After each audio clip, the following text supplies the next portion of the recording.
the smartest giant in town.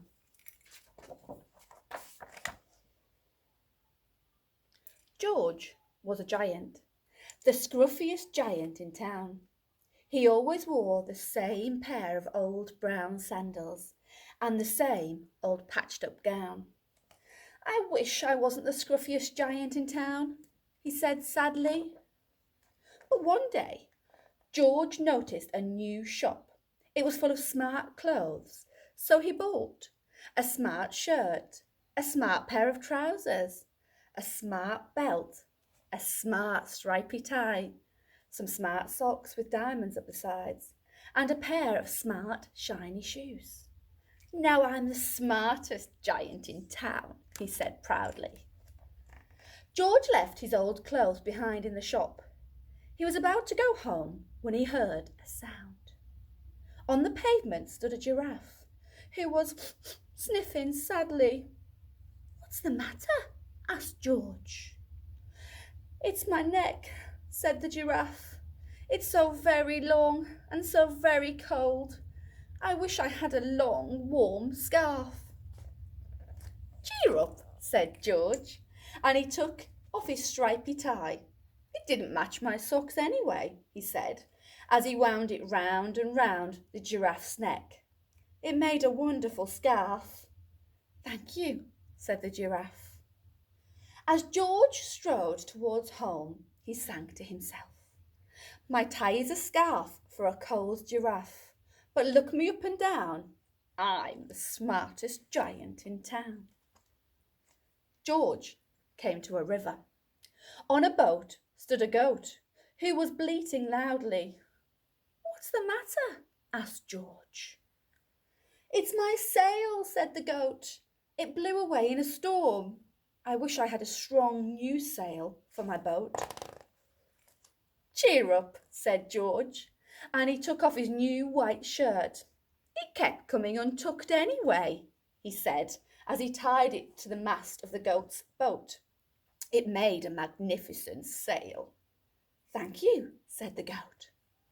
George strode on, singing to himself. "My tie is a scarf for a cold giraffe. My shirt's on a boat as a sail for a goat. But look me up and down, I'm the smartest giant in town." George came to a tiny ruined house. Beside the house stood a white mouse with lots of baby mice. They were all squeaking. "What's the matter?" asked George. "It's our house," squeaked the mother mouse. "It burnt down, and now we have nowhere to live. I wish we had a nice new house." "Cheer up," said George, and he took off one of his shiny shoes. "It was giving me blisters anyway," he said, as the mouse and her babies scrambled inside. The shoe made a perfect home for them. "Thank you," they squeaked. George had to hop along the road now, but he didn't mind.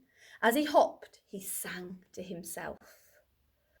"My tie is a scarf for a cold giraffe.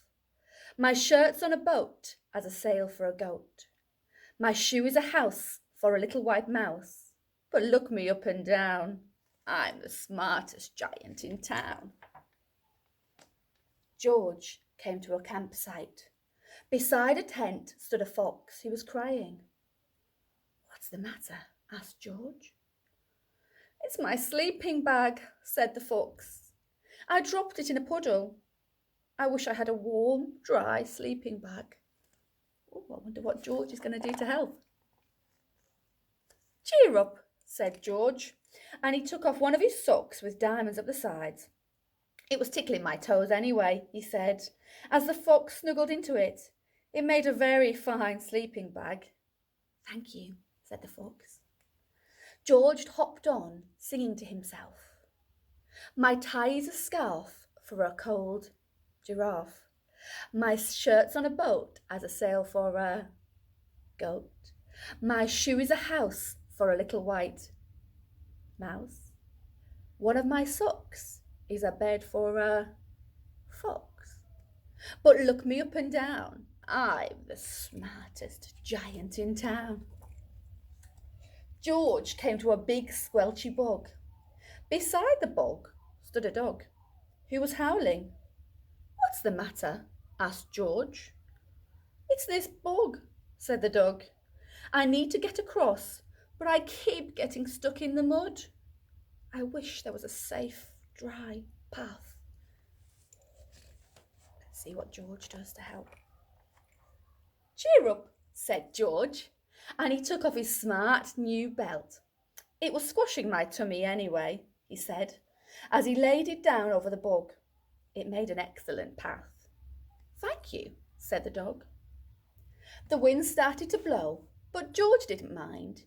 He hopped on, singing to himself. "My tie is a scarf for a cold giraffe. My shirt's on a boat as a sail for a goat. My shoe is a house for a little white mouse.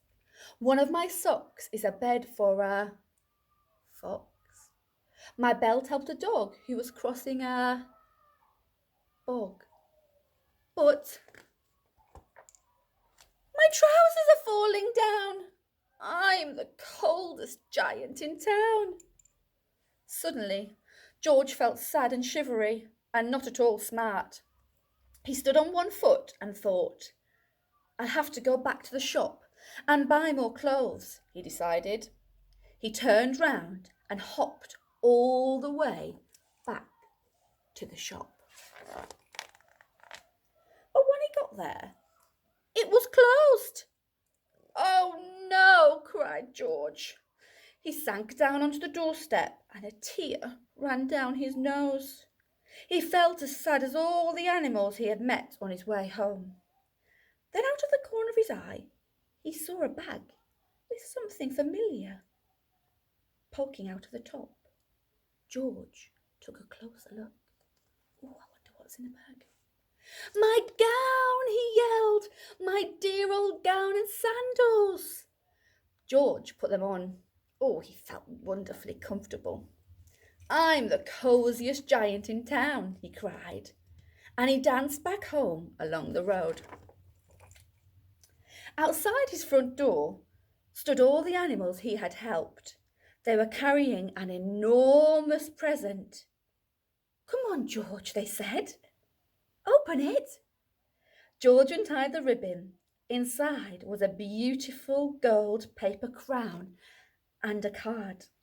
"Look inside the card, George," said the animals. George put the crown on his head and opened the card. Let's have a read of the card together. "Your tie is a scarf for a cold giraffe. Your shirt's on a boat as a sail for a goat. Your shoe is a house for a little white mouse. One of your socks is a bed for a fox. Your belt helped a dog who was crossing a bog. So here is a very fine crown to go with the sandals and gown of the kindest giant in town."